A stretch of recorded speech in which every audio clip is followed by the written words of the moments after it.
before we get the questions, I've got one more thing I want to show you. I have updated the information that's in the final exam. So our exam is, I hope, Thursday, 10 till 1. And that one there is basically got all the usual information about, well, if it would load up for me, it would show you that. Wonder if it's Canvas being slow.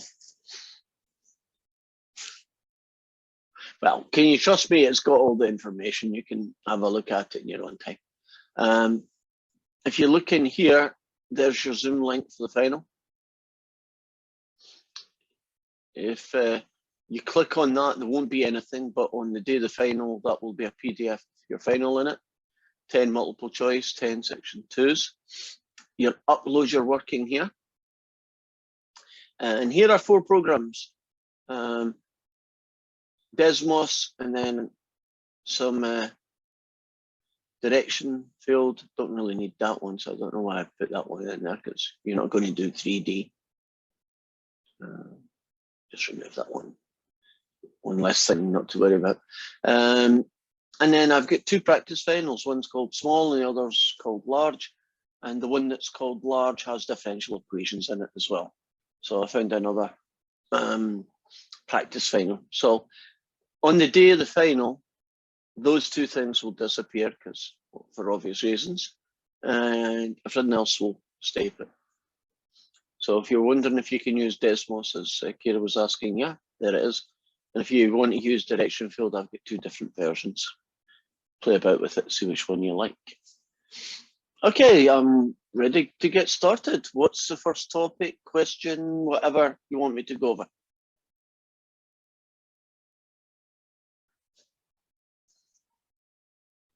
I was hoping we could go over number 6 in the practice test. I can read it off too if you want. I have it written down. Excuse me. Right, can you read it out to me if it's short? Otherwise, I'll look for it. Yep, it is the integral from 0 to 1 of x cubed times open parentheses 3 plus 4x cubed all cubed.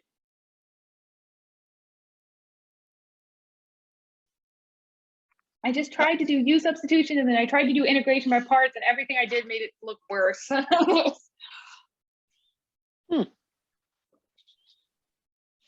Is this a multiple choice question or a section 2? That's a section 2. Could you, could you, well, I should be able to do it. It doesn't look right to me. I wonder if it's a typo. That should be x squared. To power the 4, or x squared at the beginning, or power the 4 inside. Both would be easy. Right. So I'm going to just look at that question and just double check that it is what I thought it was, because it doesn't look right now. Okay. So it's the area between. Is this the one? Find the area between x to the 4 and 2x. Oh, it's not. Maybe it was one of the section 1 questions. Oh, wait. Okay. Maybe it was one of the multiple choice. Oh, it was. Yeah, okay. It was. So just check. So you've got 4x cubed, x cubed. If you look at this question, you were correct. If you try the u sub, it just doesn't work out. And if you try an integration per parts, it doesn't work out. And so the only guy that should be left is D, some other answer. So let me double check that I did that. And if not, I'll pretend it was a typo and figure out what it should be. Okay. And it is some other answer. Yay. Okay. So now, if it had been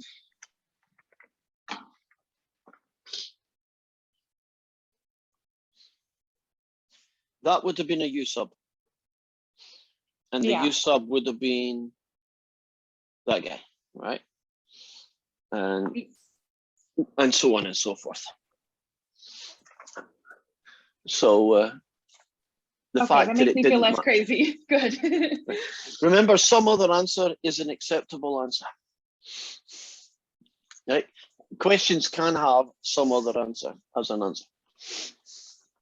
Right. Anybody get something else then? Try and, move it around so everybody gets a shot. Oh, get some in the chat. Maybe I could do it that way.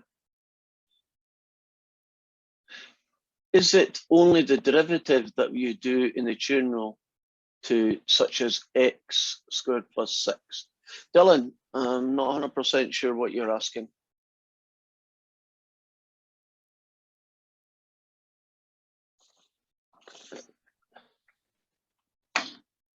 Because I don't have any x squared plus 6s.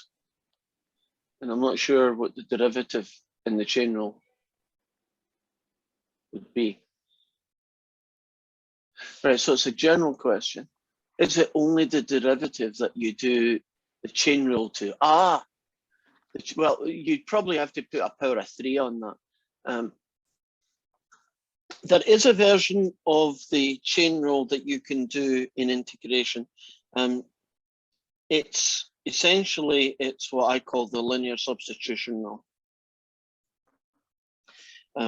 In this case, you would add 1 to the power and divide by the new power. And you finish with not times 3, which is what you do in a differentiation chain rule, but times a third. So that would be the closest situation to a chain rule. I wouldn't necessarily call it that, but I guess in a way it is. But that would only work if this is linear. If this is 3x squared plus 7, you can't do that. It doesn't work. Next question.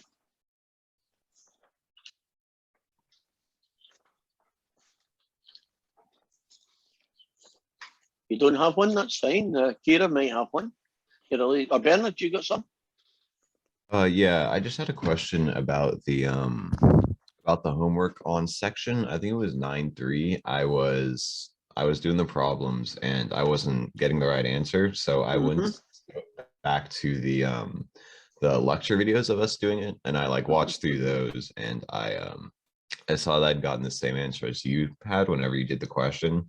So I tried typing it in exactly the way that you solved it, and it still didn't accept it. So I think was maybe messing up the kind of C I'm supposed to type in or something, because I was just unable to get any of the questions. I believe you need a plus capital C. Yeah, and I included one. Okay, so that wasn't the reason. I'm going in right now to see if I randomly, could you give me a version of that question, and I'll go looking for it and see what we can do. For sure. I'm going to pull it up.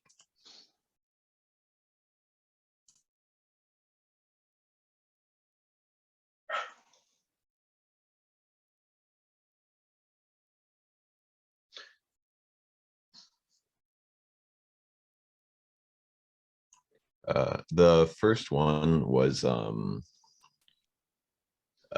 by dx is equal to. Which question number was this? Oh, just question number 1. Question number 1, because I'm looking here and we don't have anything on those ones, so you never got to do them. Okay, you've got question 1. Yeah. Should I read it out or? No. Okay. Your mistake in the one I'm looking at is that you've got a minus instead of a plus. And by that, I mean the answer should be 2x cubed plus c, not negative 2x cubed. So let's go through it and maybe we can see where you kind of went wrong. So we have a 6x squared y squared. That's fine. Now we need to separate them. And we need to separate them so that the x's are on the top and the y's are on the bottom. Interesting. Oh, yeah, the negative that they've got is, right, this is your answer. And it's a style point issue. And it's also, well, style point, that's probably the best way of saying it. Right, so when you do the crossover, you get this. So far, so good? Yeah. Okay, now add 1 to the power and divide by the new power. Add one to the pair, divide by the new pair, and put your plus C here. Now, if you take care of the negative, you get, well, basically I'll put a bracket around it, which is that guy. And that's the same as 1 over y. And so if I want to go y, I just do a reciprocal of it. So our problem you had is that if you do this guy, that's essentially what you've written. Well, maybe not with a negative there. And now that guy, with a little bit of work, can be turned into that guy, which eventually would be turned into the same as this guy, because a minus is the same as a plus C. So it looks like it was a style point issue. You really have the answer in a, oh, what's it? It's like saying 4/8 when you really need to say a half. I mean, it's in the right place, but it's not 100% right. And WebAssign is expecting style points. And one of the rules of style points is make it look like the original. And that looks much cleaner mathematically than that does. That's essentially your thing. So this guy technically is the same as that, but it's not written in a nice enough format. So I wonder if that was the problem, that you were getting the correct answer, you just weren't getting the style point version of the correct answer, right? The one that looks pretty. Yeah, that makes sense. But then, yeah, I didn't, because I also did like another one on number 6, and I guess I did the same thing, but I again thought it was like the style point. So, would I be able to get an extension on that, or is it that just not a thing? Those guys are just gone. Okay, fair enough. Thank you. You know, in the big scheme of things, it's not going to make a huge difference because we've got so many homework sections that it's, I mean, it'll maybe make a 2% difference on one homework assignment grade, which when you split amongst all the others, it wouldn't have made a big difference. Yeah, but like I didn't do any of it because I thought Yeah. that. Yeah. Okay, yeah. I can see that. The reports Okay, are yeah, that's done. fine. So if you know, I was kind of under the gun. I have to get all of this ready because once the final exam starts, I have basically no time except to grade them and get them in. And so that was a hard cut-off time, and that's kind of why I had to do it the way we had to do it. Okay, fair enough. Thank you. Yeah, make sure that you. Where am I going with this? It wouldn't be such a disaster in the test, the final exam, because you would still get a fair number of points because up to the place where you were fine. I would just take points off for not making it look pretty. But you wouldn't have got like 0 out of 20, right? You would have got a fair chunk of points out of that. So WebAssign is much more ruthless, isn't it? If it ain't exactly what it needs to be, you're pretty much dead in the water. But in the final exam, I can give you partial credit if you're partially correct. Okay, thank you. Okay, who's next? Remember, this is open-ended, so if you're happy with what you've heard and you don't need anything else, you are totally entitled to leave and go on with your study, whatever you want to do. Kira, you got another question for me? Yes, I do. Kind of always. Okay, I'm making you my go-to person, and then people will just jump in and tell me questions when they feel the need. So what you got this time? Do that. I always write a list as I'm going through my practice sets for things like this. So okay. Can we go through number 11 for the practice test, section 2? It's, section 2, 11. Okay, let me find it. It's one of the partial fraction ones, but it's a general algebraic method, not cover up. Yes, I'm pretty sure. It is, right. And the reason for that is because we've got that square term. So, yeah, that just was like weird. Right. We'll come back to that in a minute. I'll tell you something you need to be aware of when you're doing these. Um, if there's an x squared plus 1, who cares what the other thing is, right? If there's an x squared plus 1, then you get an ax plus b over x squared plus 1. If it's a linear term, you just get a single, right? If you have a square term, you get a single and you get a double, for want of a better word. So the one that we've got has got a double. So what that tells me is it's going to split as an a over x plus 3 and a b over x plus 3 squared. And that's just the way this method works. That's how you split it apart, right? Technically, it's ax plus b over x plus 3 squared, but that's not a good way of writing it because it makes it hard to find the a and the b. So we separate them and it makes it a little bit easier. So that's something you just have to know, right? You'll never get one, but if someone said x plus 3 cubed, like that one, you would get an a, you would get a b,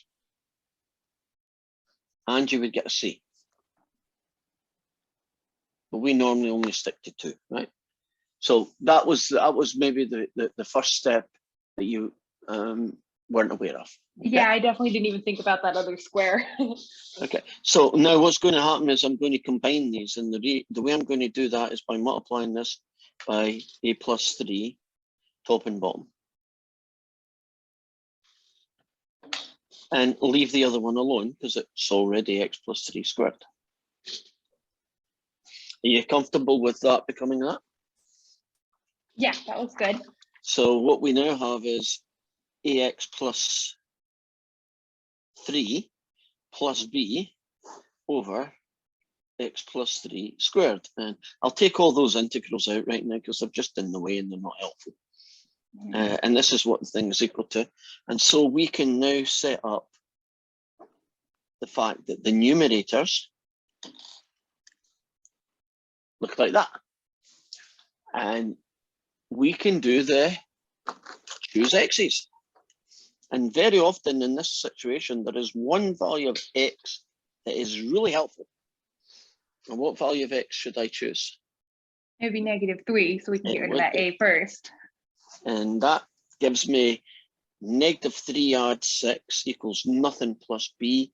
So that makes b 3, which now means we have x plus 6 is ax plus 3 plus 3, right? And who do you think we should choose now? For your Probably x? 0. You Yeah, could choose anything, but 0 would be easy. that's what I would choose as well. So you get what? 6 is 3a plus 3. 3a is 3, so a is 1.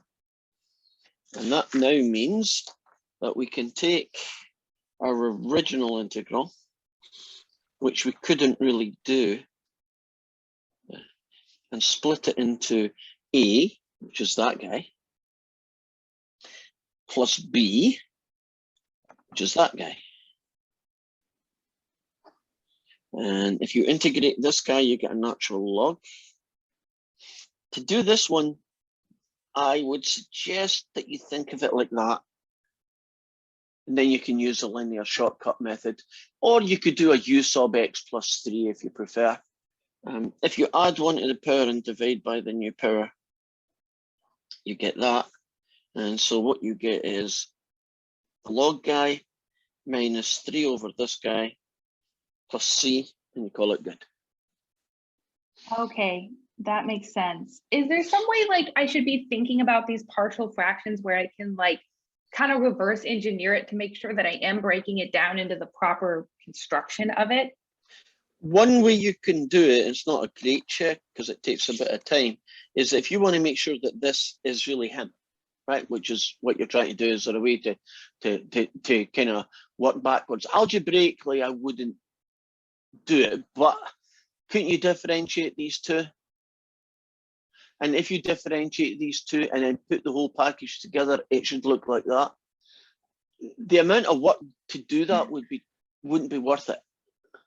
There is another way you can do it. You just pick two random numbers, like I don't know, 3 and 4.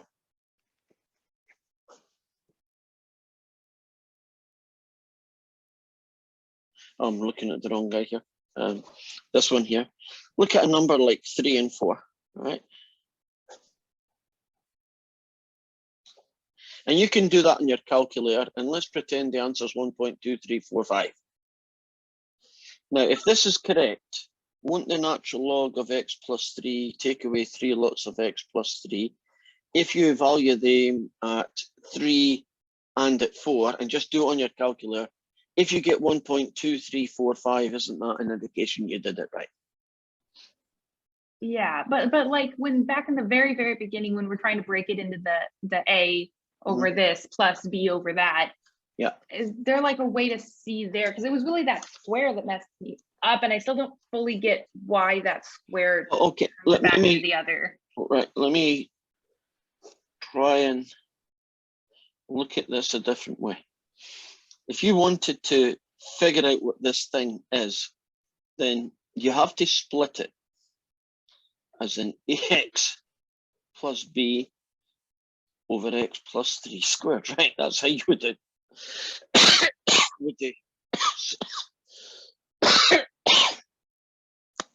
That's how you would look at it, right? The problem with looking at it this way, you end up finding A as 1 and B as 6. And if you did that, do you see that you haven't actually got anything? Because you're just back to where you came from. Yeah. So the logic is we've got to tackle this in a different way. And so you could think of it like this. And this, what I'm about to show you, only works if there's only one term in the bottom. But couldn't I pretend this was x plus 3 plus 3? Are you happy about x plus 6 being that? And now I could split it. Oh, okay. All I'm really doing here is proving to you that it's the right answer. But you see how this one loses its x plus 3. By the way, that one keeps it. And this one here It doesn't cancel, so it might as well be there.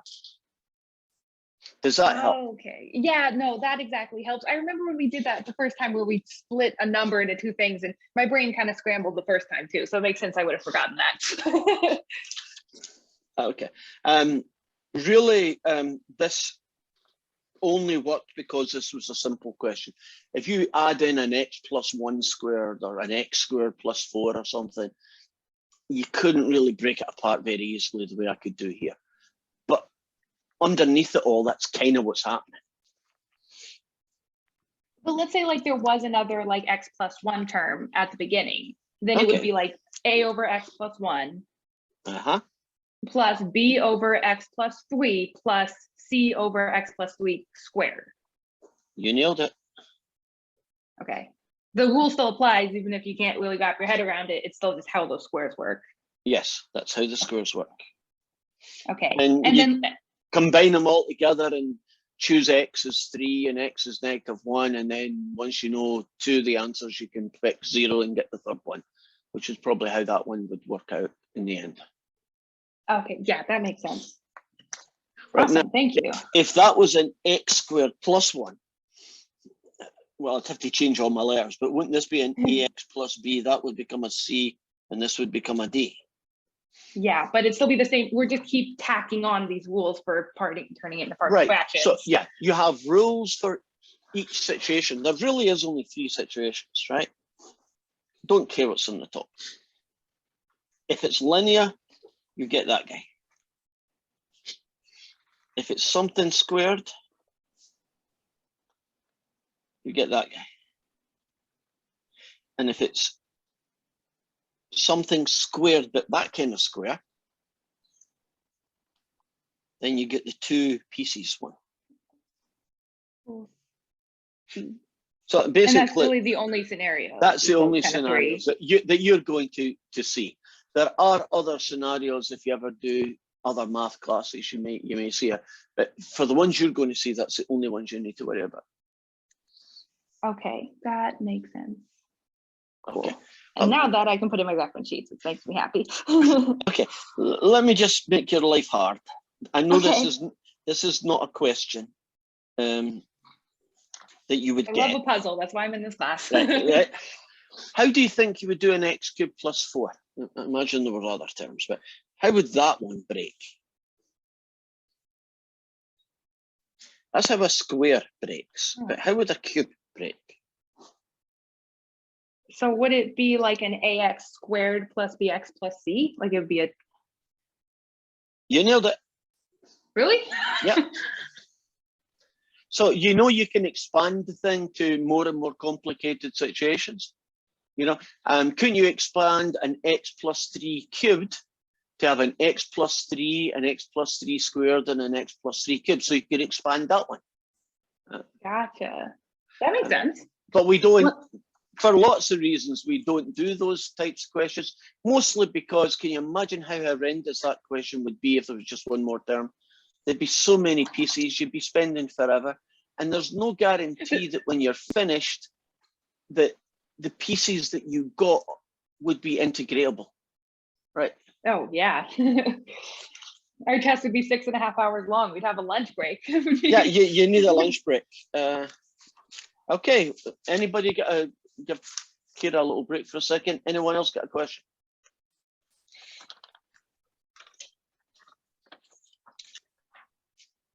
Okay, Kira, it looks like you've got the job again. What you got now? Okay, I think I'm almost on my last one here. Is there any other working that you'd recommend that we show for like the Riemann sums, like number 1 of section 2? I found myself just writing down like right equals the width times the height plus the height plus the height, and there's the answer. And then I made a little like graph, and I just kind of drew out the curve and the rectangles. The amount of working that you'd show in something like that, I would probably just do a table of values and then show what the calculation was. Okay, yeah, there's already kind of a table of values there for it. Yeah. So I was like, I don't know what else before. Yeah, there isn't really, for that question, there really isn't much you could do. Okay, cool. In other situations, there's a lot of work, but not in this one.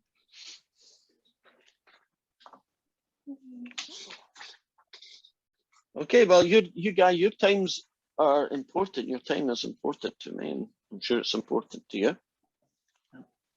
Is there anything else I can help with?